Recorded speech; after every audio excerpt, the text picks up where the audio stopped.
Donc, bonjour à tous, je suis Eddy Mestieri, Chief of Staff chez Seven. Seven, qu'est-ce que c'est? C'est un cabinet de conseil en formation, un cabinet dans lequel on est passionné avant tout par la pédagogie et expert en ingénierie pédagogique. Ce webinaire pour nous a une saveur particulière car c'est notre 7e webinaire que l'on organise chez Seven, sans mauvais jeu de mots. Aujourd'hui, on a la chance de recevoir 3 anciennes Chief of Staff au parcours exceptionnel qui travaillent et ont travaillé dans de très belles entreprises.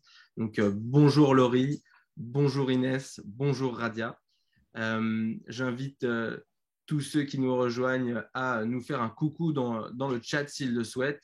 On vous répondra en direct aux réponses dès qu'on le pourra. Et on n'hésitera pas à prendre en note les réponses qu'on fera en dernière partie de ce webinaire. Ce webinaire sera organisé en 2 temps. D'abord, 30 minutes de questions-réponses, puis 10 minutes de Q&A avec les participants. Bonjour Christelle, bonjour Clément, bonjour Claire, bonjour à tous ceux qui nous rejoignent. Je vois qu'on a encore d'autres personnes qui nous rejoignent, c'est super. Je vais poser le cadre avant de démarrer de ce webinaire, histoire de donner le temps aux derniers spectateurs de nous rejoindre. Pour ce webinaire, on parlera de l'après-COS.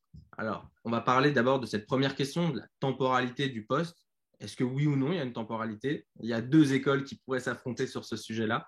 On va aussi parler des opportunités possibles de cette transition, comment est-ce qu'on la prépare, comment est-ce qu'on l'envisage, comment est-ce qu'on l'explique, comment est-ce qu'on la justifie.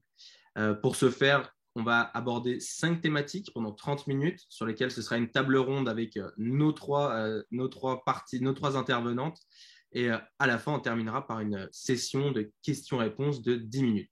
Je vois qu'on a actuellement 20 spectateurs et c'est parfait. Je vous propose de démarrer. Et pour démarrer, je commencerai par la question à laquelle tout le monde veut une réponse. C'est qu'est-ce qui se passe après le métier de Chief of Staff? Quelles sont les opportunités? Et ce que je vous propose, c'est que pour y répondre, c'est que ce soit nos intervenantes qui se présentent et qui nous disent où est-ce qu'elles ont été, où est-ce qu'elles sont aujourd'hui, les postes de Chief of Staff avec qui elles ont pu l'effectuer et aujourd'hui, le poste qu'elles effectuent. Je vous en prie, à vous la parole. Je propose de démarrer par Inès. Bonjour à tous, ravie d'être ici. Merci pour l'introduction, merci pour l'invitation et merci pour l'accueil. Je commence par la fin. Inès Kouraichi, moi je travaille chez Google, donc dans la grande société Alphabet, dans l'entité qui s'appelle Google Cloud, qui vend des services cloud. Donc. Et j'occupe le poste de directrice commerciale depuis un peu plus d'1 an. On porte la proposition de valeur Google Cloud auprès des institutions publiques en Europe du Sud. Donc c'est la France, l'Italie, l'Espagne, le Portugal, la Grèce et le Benelux. Voilà. J'ai été Chief of Staff il y a maintenant 6 ans chez Microsoft. J'ai passé en tout 13 ans chez Microsoft. J'ai eu un début de carrière au contrôle de gestion finance, puis un switch Chief of Staff et un passage vers des métiers sales et sales manager. Toujours dans des environnements d'entreprises américaines plutôt tech. Voilà. Superbe. Merci beaucoup. Est-ce que Laurie, s'il te plaît, tu peux te présenter aux spectateurs? Avec plaisir, bonjour à tous, je suis ravie d'être là également. Donc moi j'ai un parcours un peu atypique dans le sens où j'ai commencé dans les opérations hôtelières et aujourd'hui je suis directrice de l'expérience digitale et de l'innovation chez Sephora sur la zone Europe-Middle East. Donc ça représente à peu près un peu plus de 20 pays et je dirige ce qu'on appelle l'équipe de Digital Product Management. Donc je suis rattachée à la CDO et pour la petite anecdote, en fait, la CDO, c'est la personne avec qui j'ai découvert le poste en fait de Chief of Staff il y a quelques années maintenant au sein du groupe Accor, où j'ai passé 8 ans sur différents postes et où j'ai accompagné en tant que Chief of Staff plusieurs personnes. Voilà. Merci beaucoup, Laurie. Et Radia, pour conclure sur cette présentation. Bonjour à tous, ravie d'être parmi vous. Donc Radia Warti, moi j'occupe depuis janvier 2022 le poste de directrice d'établissement Circulation Paris-Saint-Lazare. Donc derrière cet acronyme un peu long, c'est plus précisément, je suis directrice d'une usine d'Aiguillère du Rail qui assure la circulation au quotidien de 2000 trains par jour au départ de Paris-Saint-Lazare. et notamment un train toutes les 7 secondes en heure de pointe. Ça représente environ 700 agents qui sont dispatchés sur tout le territoire entre Paris-Saint-Lazare et la frontière de la Normandie. Et tout ça au sein de SNCF Réseau, qui est donc le gestionnaire d'infrastructure du groupe SNCF. On gère les rails, la maintenance du réseau ferré, et puis également les sillons, c'est-à-dire les autorisations de circuler pour les entreprises ferroviaires. Et SNCF Réseau dans le groupe, c'est un acteur qui demain sera le seul qui assurera l'indépendance vis-à-vis des concurrents de la SNCF, puisqu'on est en plein boom de ce point de vue-là, avec l'ouverture à la concurrence qui arrive. Et j'étais, moi, Chief of Staff au sein de SNCF Réseau entre 2017 et 2020, où j'ai eu la particularité d'accompagner 2 CEO, puisqu'il y a eu un changement de gouvernance. Et donc, j'ai accompagné les 2 PDG sur cette période. Super. Et rien que là, on vient d'évoquer déjà énormément de sujets. Moi, Chief of Staff qui qui suit en fait un ancien boss ou manager sur une nouvelle mission dans un nouveau projet. J'ai aussi eu des profils qui sont maintenant même devenus des amis de Chief of Staff qui sont redevenus Chief of Staff dans d'autres entreprises. Là, on a, avec ce que vient de nous expliquer Radia, une explication et une démonstration de l'évolution de carrière au sein d'une même entreprise après avoir effectué ce poste de Chief of Staff. Si on devait établir un mapping rapide des autres transitions et évolutions courantes que l'on a rencontrées, il y a aussi des Chief of Staff qui deviennent entrepreneurs par la suite. Il y a des Chief of Staff qui deviennent, qui prennent la tête de business unit ou de business unit de développement internationaux quand ils ont ouvert certains pays dans certaines startups ou certains grands groupes. Il y a des Chief of Staff qui prennent aussi des postes de C-level et qui du coup vont faire partie du COMEX. Et j'en ai même eu pas mal qui deviennent après, qui passent de l'autre côté de la startup, à savoir ils passent du côté des investisseurs et se positionnent un peu dans les boards de cette manière-là. Du coup, là, on vient de parler de tout ce qui peut devenir un chief of staff, mais avant tout, il y a cette question et qu'on a essayé d'illustrer dans le titre de notre webinaire, c'est le chief of staff dure-t-il 3 ans? Pourquoi est-ce qu'on associe à ce métier-là une certaine temporalité? Qu'en pensez-vous? Qu'en dites-vous? Partons avec Inès, par exemple. En fait, moi, pour la petite histoire, j'ai abordé le job de Chief of Staff en me disant que j'allais faire ça toute ma vie et que j'étais vraiment faite pour ça et que j'allais être numéro 2 d'un numéro 1 ou bras droit ou bras gauche ou je ne sais pas comment on appelle ça, mais bref, numéro 2 d'un numéro 1 toute ma vie. Et en fait, au fil des entretiens, tout le monde m'expliquait que non, que ça ne se passait pas comme ça et que j'allais comprendre plus tard. Et avec du recul, je comprends pourquoi on me dit qu'un chief of staff a une durée de vie limitée. Moi, personnellement, alors moi, j'ai adoré cette expérience. C'est passionnant à tous les niveaux. J'ai appris énormément de choses et le niveau d'intensité de ce job est très très fort. C'est-à-dire qu'on n'arrête jamais, on n'a pas une journée qui ressemble à l'autre. Quand on arrive le matin, on a une idée de ce qu'on va faire, mais en fait, c'est pas du tout ça qui se passe en réalité. Et du coup, il y a un peu d'adrénaline qui fait que c'est très intense. Moi, il y a 3 choses qui ont fait qui font que maintenant je comprends cette notion de temporalité. La première, c'est la notion d'ownership dont on a parlé, Elie. C'est en fait un chief of staff est accountable de presque tout, mais à la fois owner et responsable de presque rien. Et donc, moi, j'ai des souvenirs de rentrer en scout le soir après une journée hyper intense où j'avais l'impression de ne pas avoir arrêté et de me dire qu'est-ce que tu as fait aujourd'hui et de ne pas savoir répondre à cette question avec une réalisation concrète. Donc, il y a cette première notion, je trouve, qui est importante à prendre en compte dans une construction de carrière. La deuxième chose, je pense que c'est un job sur lequel il faut se réinventer, il faut garder un œil super critique.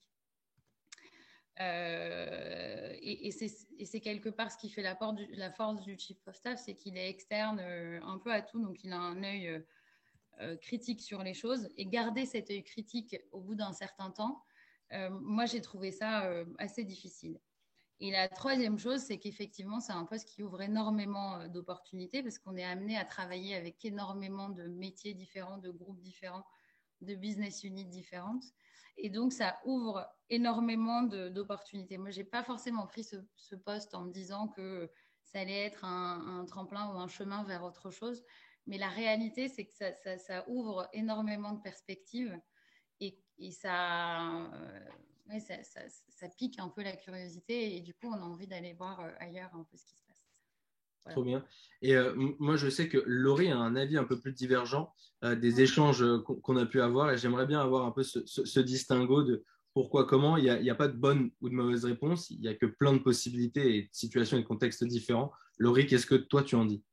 Non, je dirais que je suis assez, bon, je suis assez d'accord avec ce que Inès partage et c'est vrai que voilà, il y a le besoin d'aller voir autre chose, de curiosité. Mais ce que je me dis aussi, c'est que je pense qu'il y a autant de façons d'être chief of staff que d'entreprise finalement. Et je pense que moi, j'ai connu plusieurs boss au sein de mon expérience et c'était différent à chaque fois. Et j'ai pu aussi évoluer sur des périmètres en fait différents. Et je pense que faire le métier de chief of staff dans une grosse boîte et de le faire dans une scale-up c'est aussi différent et en ça on peut aussi se renouveler et trouver du plaisir dans une certaine, je dirais, de longévité ou pérennité du job. Voilà, donc c'est ce que je me dis et aujourd'hui, en ayant changé, en faisant quelque chose de différent, qui est aussi dans un contexte de transformation intense, je me dis que demain, pourquoi pas, dans un contexte qui peut être challengeant ou différent de ce que j'ai pu connaître, un système de grosses boîtes, je pourrais ou avoir envie d'aller sur ce type de poste et de retrouver ce type de poste, mais pour un type d'entreprise différente. Voilà. Et quand on parle de ce demain, quand on se dit qu'est-ce que je vais faire demain, une fois qu'on s'est positionné et qu'on a un peu organisé ses idées et qu'on sait vers quel autre poste on va aller, comment est-ce qu'on se prépare? Comment est-ce qu'on passe à l'action? Comment est-ce qu'on prépare son départ sur un poste qui peut être dans certaines entreprises vu comme un indispensable, même si il met en place des processus, il ou elle met en place des processus et fait en sorte que l'organisation ne repose pas sur lui. Radia, quelle a été toi ta méthode? Alors moi, je suis arrivée au sein de SNCF Réseau en tant que Chief of Staff. Donc, il y avait déjà un coût d'entrée énorme. Mais c'est, à mon sens, quasi le meilleur poste. En fait, c'est une tour de contrôle, un poste à 360 où tu prends connaissance de l'entreprise très, très vite. Et c'était vraiment l'idéal pour prendre connaissance du monde ferroviaire qui est, comme tout le monde le sait, très complexe. Dès mon arrivée, en fait, et au moment de mon entretien, on a passé un deal avec mon CEO sur justement la durée de vie de mon poste, environ 3 ans, et sur l'étape d'après. J'avais envie de passer dans l'opérationnel parce que j'ai toute ma vie été sur des postes plutôt soft, d'influence, de communication, de relations publiques et de stratégie. Et l'objectif, c'était de prendre le virage de l'opérationnel et donc de cranter ça. J'ai notamment, chaque entretien annuel, on essayait d'avancer sur les pistes vers lesquelles je pouvais me diriger. Et puis, j'ai multiplié les rencontres. C'est une chance, en fait, à travers ce poste de Chief of Staff, on a accès à un carnet d'adresses immense et on est en fait très, très, très sollicité. Donc, j'ai multiplié les rencontres très vite, au bout d'1 an, pour essayer d'affiner en fait mon goût de là où je voulais. Au départ, j'ambitionnais plutôt de prendre la direction d'une gare. Mais au final, je me suis rendu compte qu'une gare, dans l'univers ferroviaire, c'est plutôt du contract management. Et on ne manage pas en nombre, alors que là, voilà, on est plutôt sur plusieurs centaines de personnes à manager en direct. Donc, c'est comme ça que j'ai construit mon cheminement.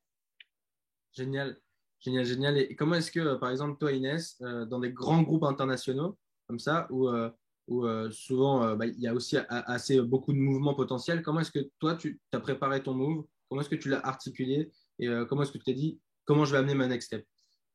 Je pense qu'il y a un élément que Radia a mentionné qui est hyper important, ou en tout cas qui a été déterminant pour moi, c'est le deal avec le leader. Et en fait, le job de Chief of Staff, il est très dépendant du patron d'entité, du leader, du CEO avec lequel tu travailles. C'est-à-dire que c'est une relation que tu construis parce que tu es son bras armé d'exécution. Tu dois toujours montrer que tu es hyper aligné, même si tu n'es pas d'accord. Moi, je me souviens quand on n'était pas d'accord dans un bureau, mais après, on était toujours d'accord vis-à-vis du reste du monde, etc. Et donc, pour l'ensemble des décisions importantes, il y a toujours une discussion. Et alors, moi, je ne l'ai pas eu dès le début avec mon boss à l'époque, mais la discussion du next, elle est arrivée assez vite.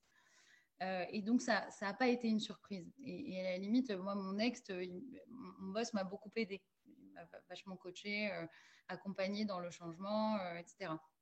Dans les grands groupes comme ça, ou en tout cas, moi, à l'époque, c'est comme ça que ça se passait, on évite que les deux bougent en même temps, que le patron et le chief of staff bougent en même temps, pour assurer un minimum de continuité vis-à-vis des équipes. Donc, ça demande un minimum d'anticipation et de synchronisation.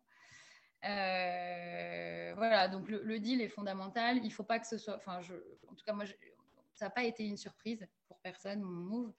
Et après, moi, j'ai eu un élément perso de mon congé mat qui est arrivé juste avant que je bouge et du coup, qui a quelque part facilité la transition parce que du coup, tu vas chercher quelqu'un alors que tu es enceinte et tu sais que tu vas partir à une date prévue et du coup, tu gères une transition beaucoup plus sereinement, je pense. Ok. Et du coup, est-ce que pour vous, il y a un bon moment et comment est-ce qu'on l'annonce? Comment est-ce que vous l'annoncez à un C-level? Parce que là, on a l'exemple de Inès qui a eu l'opportunité d'avoir un manager compréhensif et encourageant et qui t'a accompagné dans ce changement. Moi, je connais d'autres chief of staff qui viennent de l'annoncer et qui ont en face d'eux quelqu'un qui leur dit non, non, non, non, tu ne peux pas partir maintenant. C'est pas possible, tu ne peux pas partir, je refuse. Comment est-ce qu'on l'annonce, Laurie? Bah, c'est jamais simple d'annoncer ça parce que comme disait Inès, et c'est très juste, c'est que tu as une relation avec ton boss qui est assez intense, j'ai envie de dire, et voilà, tu marches dans la même direction, dans le même rythme, et il y a une confiance qui s'installe, et c'est jamais simple, je pense. Et en tout cas, moi, c'était pas, j'avais pas, ça faisait 1 an que la personne était en poste. Finalement, c'était le début de la construction et j'avais pas, même moi, imaginé partir à ce moment-là. Il s'avère que j'ai eu une opportunité qui ne se refusait pas et qui était vraiment pour moi le bon move à ce moment-là. Parce que je retrouvais quelqu'un que j'avais connu et d'ailleurs que mon boss connaissait aussi. Donc, c'était assez... Et je pense que c'est jamais, dans ces situations-là, c'est jamais simple. D'ailleurs, il a fallu que je fasse un petit peu de doublon pour assurer la bonne transition et ça n'a pas été simple. Mais voilà, donc on s'organise. Maintenant, je pense que si pour que ça fonctionne bien, ce duo-là, tu as une relation de confiance et généralement, la personne a envie est bienveillant et a envie de t'accompagner. Et quand je lui ai annoncé le pourquoi, le périmètre, il m'a tout de suite soutenu. Il m'a au contraire été super supportif. Et ça, je pense qu'aussi, c'est tout ce qui est chouette dans ce poste-là. C'est que vraiment, tu construis des liens et que tu as quelqu'un qui te supporte et qui t'accompagne dans ton évolution personnelle et professionnelle et qui comprend. Donc finalement, même si ça peut être parfois des moments où on s'y attendait pas, et si ça se passe bien et que tu as une bonne relation et que ça a bien fonctionné, c'est des gens qui sont des vrais mentors et qui t'accompagnent dans ce genre de changement, en fait. Génial. Et quand tu parles de ce changement, ça me fait penser, on reparlera juste après de comment est-ce que vous préparez la suite, mais dans des cas où, alors pas forcément comme le tien, Laurie, mais dans des cas comme Inès ou un peu comme celui de Radia, quand on ne connaît pas forcément la personne avec qui on va travailler ou quand on n'a pas forcément une proposition venant, comment est-ce que aussi on vient mettre en avant, on vient exprimer les avantages et les qualités qu'on va valoriser sur ce poste de Chief of Staff pour se vendre sur un nouveau poste. Surtout qu'à certains moments, ça peut être des passages de niveau, de passer de Chief of Staff à C-level, à Chief d'un département, etc. Et comment est-ce qu'on explique cela? Parce que c'est encore un métier qui est jeune dans un sens en termes de reconnaissance. Et du coup, quand on entend Chief of Staff, un métier très transverse dans lequel on touche à tout, bah, parfois on peut aussi se demander si toucher à tout, c'est pas toucher à rien en fait. Comment est-ce qu'on explique ça? Inès, comment est-ce que tu l'as expliqué toi quand tu as quitté Microsoft? Alors, je pense que dans le rôle de Chief of Staff, il y a deux dimensions. Il y en a une qui est l'exécution d'une stratégie ou d'une vision qui est portée par un leader. Et du coup, quelle est la mission qu'on se donne? Quelles sont les initiatives clés? Voilà, comment est-ce qu'on rend une vision plus concrète? Et la deuxième chose, c'est tout l'aspect opérationnel de cette stratégie, qui est quel est le rythme que je mets en place, quels sont les process, comment est-ce que je reconnais les talents, quelle politique RH, comment est-ce que je réfléchis à des incentives, quels sont les indicateurs importants, etc. Donc en fait, je pense qu'il y a ces deux niveaux qui sont hyper intéressants, où tu étais capable d'appréhender une stratégie ou d'aider à concevoir une stratégie à 1, 2, 3 ans, et en même temps à avoir une vision très très concrète de ce qui peut empêcher une stratégie de bien s'exécuter, ou en tout cas ou de ce qui peut catalyser l'exécution d'une stratégie. Et en fait, très concrètement, sur l'accélérateur Microsoft qu'à l'époque on gérait, mon job, ça a été à la fois d'aller aux US pitcher pour la levée de fonds interne, pour payer les loyers, payer les coachs, lancer le programme, faire un peu de communication, structurer le truc. Et en même temps, commander le café, parce qu'il n'y avait plus de café à l'accélérateur. Donc c'est vraiment ces deux niveaux-là qui ont une valeur qui est assez incroyable. Et moi, je l'ai revu après dans un job de sales ou de manager de sales.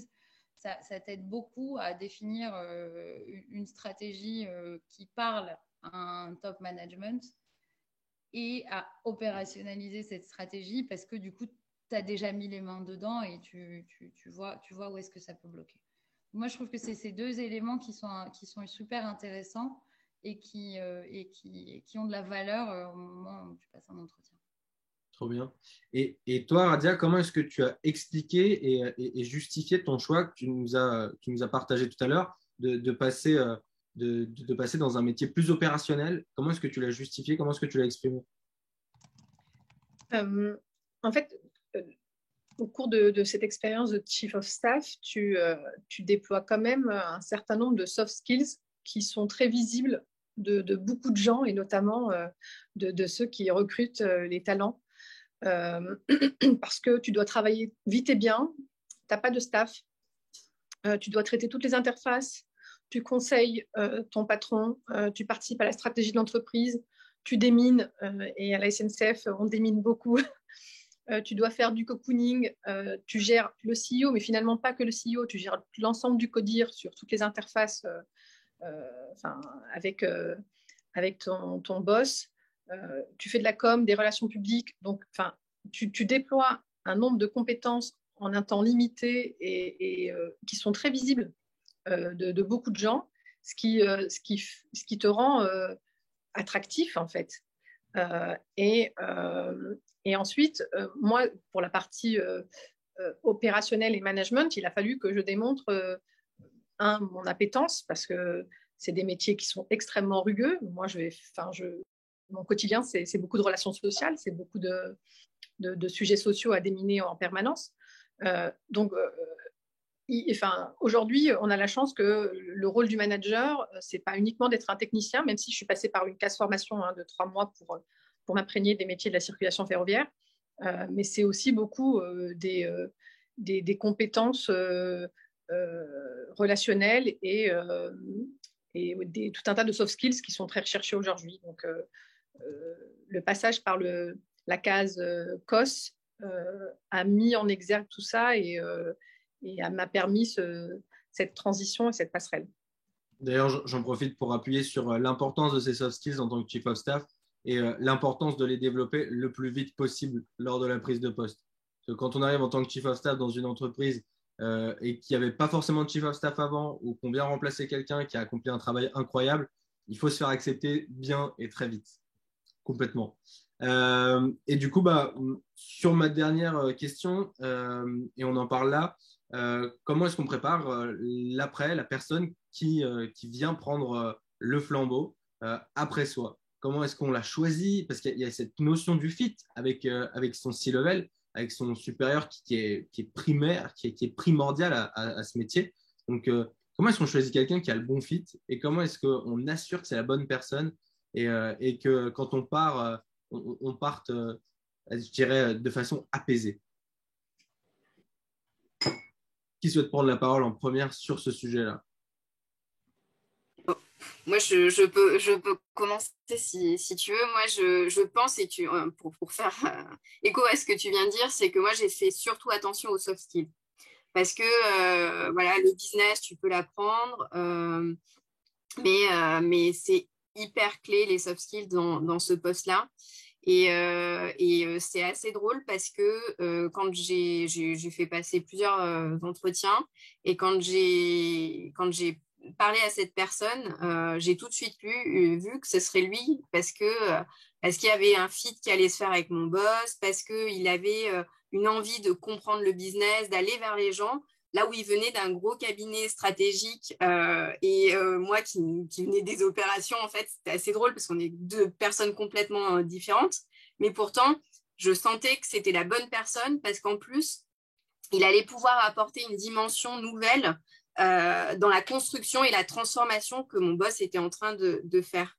Donc voilà, moi, c'est par rapport à ma passation, voilà comment ça s'est passé.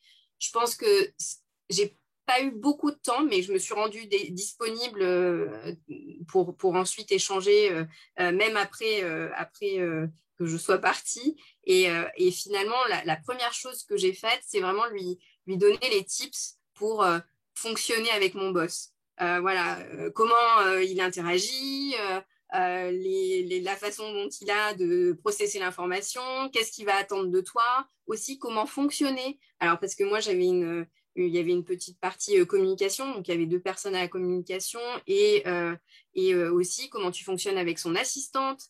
Tout ça, c'est ce que j'ai veillé à lui identifier les bonnes personnes aussi à rencontrer dans l'entreprise pour justement s'intégrer au mieux. Et puis finalement, après les sujets, quand tu as l'appétence, quand tu es curieux, quand tu as la tête bien faite, tu peux structurer des choses et ça déroule. Ouais, je comprends ce que tu veux dire et ça me rappelle d'ailleurs, et on lui passe le bonjour, qu'il n'est pas nécessaire d'être expert d'un sujet pour être Chief of Staff. Et on passe le bonjour à Asman, Ella Harouni, Chief of Staff chez Accor, tous deux CTO, qui m'avait confié elle n'est pas développeuse, quoi. Et que l'important, c'est cette appétence, c'est vrai, c'est ce mindset ou ces soft skills, comme tu viens de le dire, complètement. Complètement, complètement. Et toi, Inès, comment est-ce que tu as choisi ton ou ta remplaçante avant de partir? Alors, je suis d'accord, le fit avec le leader est primordial. Alors, du coup, je dirais un accord sur les valeurs de principes très fondamentaux, quoi. Donc, voilà, donc il y a ce truc-là qui est important. Après, ce que je pense, c'est qu'il faut quand même des personnes différentes qui ne pensent pas de la même manière et qui ont des prismes et des expériences très différentes. Voilà, et la différence, c'est pas que le genre, hein, c'est aussi les parcours, l'âge, voilà, les formations, les expériences professionnelles. Et ça, je pense que cette complémentarité, elle est très importante parce que tu veux pas, en tant que chief of staff, faire la même chose que ton patron ou être un mini patron. Enfin, il faut vraiment que tu arrives à apporter de la valeur. Et après, je pense que c'est le profil de la personne, il faut qu'il soit lié à l'état de maturité ou de développement de l'entreprise ou de la business unit que tu vas couvrir et que tu vas supporter. C'est-à-dire que, en fonction des besoins, si tu es en situation de forte croissance ou si tu es en maturité, si tu as un fort besoin de communication externe, de communication interne, etc., du coup, tu vas ajuster le choix du profil en fonction des enjeux du moment. Donc ça, c'est un truc important. Et après, sur la transition, enfin sur la passation, moi j'étais un peu dégoûtée, j'avoue, parce que quand j'ai fait ma passation, en fait, j'avais pas grand-chose à transmettre. J'avais pas un gros dossier, tiens, voilà, tu as tout ici. Et en fait, finalement, c'est ce que disait Laurie, la personne va se débrouiller en fait face à une situation. En revanche, il faut que tu expliques les mécaniques et les mécanismes de décision, les grands principes, ce que tu as mis en place en termes de process, de rythme, d'opération, de structure, etc. Les contacts, donc la présenter aux bonnes personnes. Effectivement, le rôle de l'assistante est super important. Mais si tu veux, tu ne vas pas forcément passer un gros dossier à ton successeur, enfin, à la personne qui te remplace. Voilà. Génial. Et toi, Radia, comment est-ce que tu as choisi la personne qui t'a remplacé? En fait, comment est-ce que, parce qu'on en avait discuté aussi, et c'est pour rebondir sur ce que vient de dire Inès, comment est-ce que tu t'assures que cette personne sera différente de toi et qu'elle continuera de challenger ton C-level? Quel a été pour toi cet indicateur qui t'a dit, il y a le fit, parce que ça, j'ai compris et j'entends, et je suis tout à fait d'accord que c'est primordial, mais que, OK, elle a la capacité de challenger, elle a la capacité d'amener ce regard extérieur. Quand j'avais annoncé mon départ, enfin, pareil, à l'occasion de mon congé maternité, à mon CEO, il m'avait demandé de rechercher ma remplaçante, enfin, ou remplaçant. En me donnant quelques indications, en me disant j'aimerais bien que ce soit quelqu'un qui connaisse le ferroviaire parce que c'est important, il y a une telle dimension technique dans nos métiers que c'est important. Et j'étais en fait assez en désaccord avec lui parce que il est belge, il arrivait en France, il ne connaissait pas le système, notamment politique, et j'ai été chercher quelqu'un de complètement différent de ce qu'il m'avait dit parce que justement j'ai senti que ses besoins, c'était pas... Enfin, lui est un expert du ferroviaire, il n'avait pas besoin de quelqu'un qui soit son miroir, mais au contraire quelqu'un qui le challenge et qui puisse être celui qui lui donne les bons indicateurs sur comment on traite un sujet politiquement. Et c'est pour ça que voilà, j'ai plutôt été chercher dans les cabinets ministériels et c'était la conseillère d'Édouard Philippe, la conseillère presse d'Édouard Philippe qui a pris ma succession, qui ne connaissait absolument rien au ferroviaire et qui aujourd'hui apporte beaucoup de fraîcheur, beaucoup de nouveautés, un regard hyper critique. Qui est très différente de moi, notamment dans l'approche humaine. Mais j'ai trouvé que voilà, c'était ce qu'il fallait à ce moment-là. Et puis le fit est passé très, très vite parce que je commençais à connaître un peu mon CEO et je savais que ça le ferait. Donc, à la fin, tu as mené ton travail de Chief of Staff jusqu'au bout où tu as été en capacité d'apporter à ton CEO ce qu'il lui fallait et pas forcément ce que lui voulait. Exactement. Complètement. C'est super intéressant. Merci beaucoup pour ces échanges. On va entamer la dernière phase de notre webinaire. Vous avez maintenant 10 minutes à tous les participants pour nous poser toutes les questions que vous souhaitez. D'abord, on a eu une première question de Victor qu'on n'a pas pu traiter plus tôt. Merci encore, Victor. Victor nous demande comment se vendre sur une autre fonction après avoir occupé une position de Chief of Staff. Alors, on y a un peu répondu en mettant en avant toutes les missions et la transversalité du poste qu'on a eu. Maintenant, est-ce que quelqu'un a un conseil ou une phrase qu'il a su sortir en entretien et qui a fait mouche et qui serait prête à partager avec Victor? Non, j'ai pas de phrase choc, Victor, je suis désolée. Moi, ce que je dis, c'est que ma motivation, mais vraiment, c'est que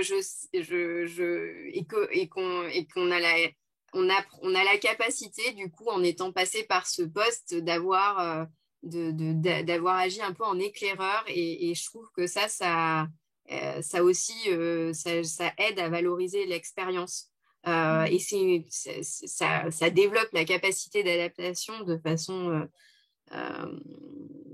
très poussée. Enfin, je veux dire, on doit, voilà, comme disait Inès tout à l'heure, on ne sait pas ce qu'on va faire le matin, on ne sait pas, et notre agenda, il peut être complètement chamboulé, et ça permet une gymnastique intellectuelle qui est voilà, on peut toujours se re-questionner, et puis je pense que quand les gens sentent qu'on a envie, ils ont aussi envie de nous faire confiance. Voilà. Après, je pense que l'élément de transversalité du job, il est très important. En tout cas, moi, il est très important dans la suite. C'est-à-dire que quand j'étais Chief of Staff chez Microsoft, je travaillais avec la finance, le sales, le marketing, la com, la RH, les équipes produits, etc. Et du coup, tu apprends à comprendre les problématiques de chacun de ces groupes-là. Et donc, quand tu te présentes en entretien, en fait, tu as déjà un peu intégré les enjeux du job, les enjeux du business, les enjeux auxquels tu allais devoir faire face. Et donc, tu vas te préparer avec ces éléments-là qui apportent beaucoup plus de profondeur que si tu avais juste répondu à une annonce. Complètement, je vois tout à fait. Alors moi, j'ai une autre façon de le dire. C'est une blague que je fais souvent avec Victor Glaise, Chief of Staff chez Sociable. Alors, bon, on n'a pas le même âge, on est beaucoup plus jeune, donc on peut se permettre aussi de le dire, qui est peut-être moins vendeuse et moins valorisante, mais on se caractérise comme des bons à rien, mais prêts à tout. Merci beaucoup. On a une question de Clément qui nous demande, est-ce que la position du boss dont on est Chief of Staff n'est pas fondamentale pour rebondir? Est-ce que le rebond ne se prépare pas dès le choix du boss dont on sera le bras droit ou bras gauche pour certains? Alors pour vous, est-ce que quand vous avez pris votre poste du coup de Chief of Staff, vous aviez pris en compte la position de la personne que vous allez accompagner ou pas du tout?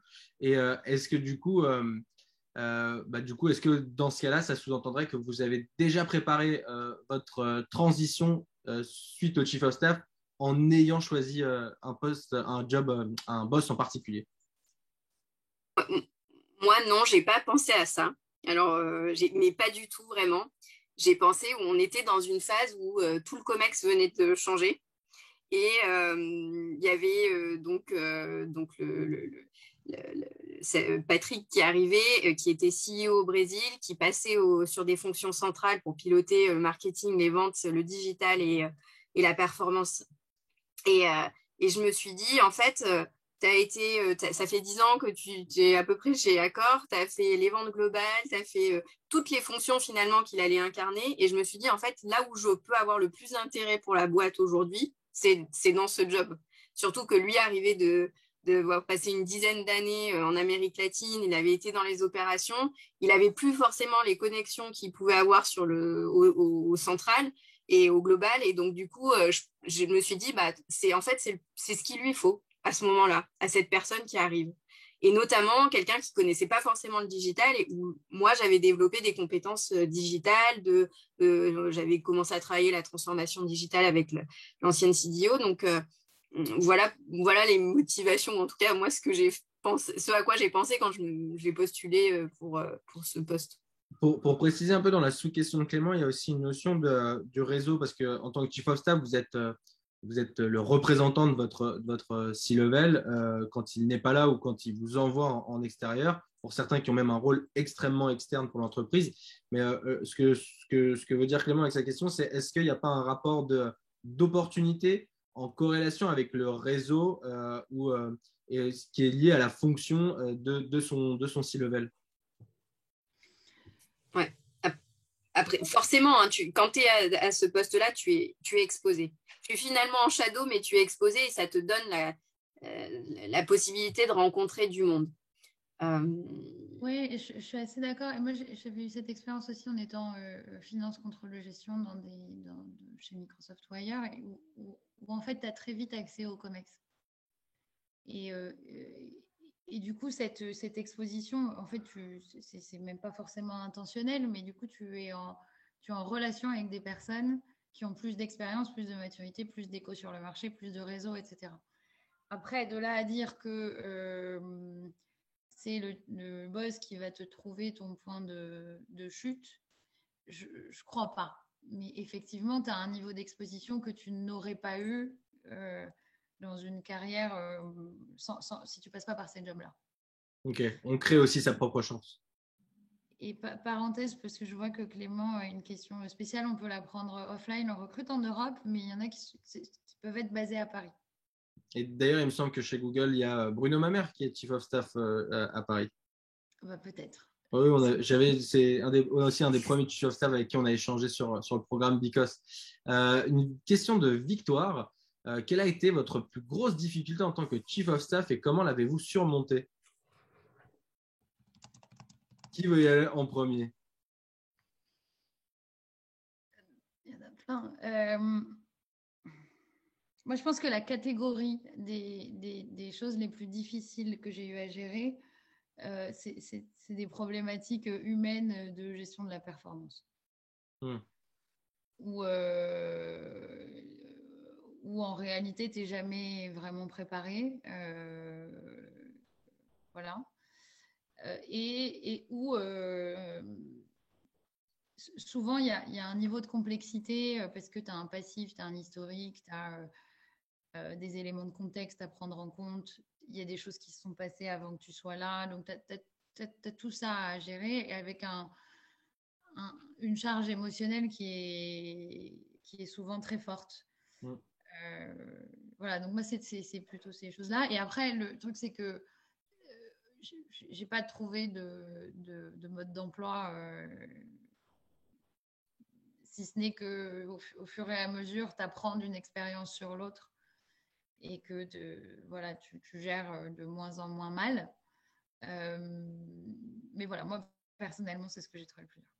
Oui, et c'est un sujet qui sous-tend un peu à toute la discussion quand on parle de soft skills, quand vous-même vous racontiez comment est-ce que j'ai préparé mon remplaçant à comment se comporter ou quand aller voir mon C-level, comment est-ce que je vais gérer les gens. C'est tout un pan du métier sur l'intelligence émotionnelle qui n'est pas forcément quelque chose qu'on apprend à l'école ou pour lequel il n'y a pas forcément beaucoup de contenu, mais qui est un intangible, un élément assez majeur du poste et qui demande énormément d'investissement en effet.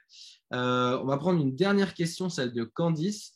Candice nous dit qu'on a parlé du fait de ne pas devoir être expert en tant que Chief of Staff dans un rôle qui est très transverse, mais quel a été votre degré d'implication dans certains sujets? Est-ce qu'il y a certains sujets dans lesquels vous avez dû aller plus loin, être vraiment sur la balle de manière récurrente? Et aujourd'hui, est-ce que cela a eu une conséquence dans votre rôle? C'est des éléments qu'on voit assez souvent dans des entreprises, par exemple dans des startups, quand ils recrutent un chief of staff pour les accompagner à un recrutement de masse après une levée de fonds, il arrive assez fréquemment que cette personne devienne DRH à la suite. Est-ce que vous, c'est des choses que vous avez vues? Est-ce qu'il y a des sujets qui vous ont permis derrière de vous positionner encore plus fortement sur votre poste actuel? Moi, si je peux me permettre une reco au futur Chief of Staff ou au Chief of Staff, c'est de prendre une mission, un projet spécial dans le cadre de son job de Chief of Staff.